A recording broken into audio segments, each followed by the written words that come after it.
نبی کریم صلی اللہ تعالیٰ علیہ وسلم نے اپنی تشریف آوری کے جو مقاصد خود بیان فرمائے، ان میں سے سرکار نے ایک بڑا مقصد یہ بیان فرمایا کہ میں تمہارے اخلاق کی تکمیل کرنے کے لیے دنیا میں آیا ہوں۔ انسان بڑا پکا نمازی ہو، بڑا پکا حاجی ہو،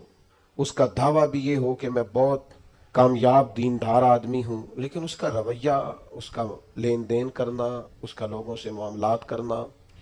اس کا لوگوں کے بیچ وقت گزارنا یہ ٹھیک نہ ہو تو کوئی بھی اس کی نمازوں پر، عبادتوں، ریاضتوں پر بھروسہ کرنے کو تیار ہے۔ اقبال کہتے ہیں یہ ذکر و فکر، یہ نیم شبی، یہ ریاض تیری خودی کے اگر پاسباں نہیں تو کچھ بھی نہیں۔ کہ جو کچھ تو بتا رہا ہے، عبادتیں، ریاضتیں، پرہیزگاریاں، یہ اگر تیرے اندر کوئی تبدیلی نہیں لا سکی، نماز بے حیائی سے نہیں روک سکی، اور تیرے صدقات و خیرات کرنا تیری زبان کو میٹھا نہیں کر سکے، تیرے لہجے کو حسین نہیں کر سکے، تو تیری ساری یہ عبادتیں نتیجہ خیز ثابت نہیں ہوئی۔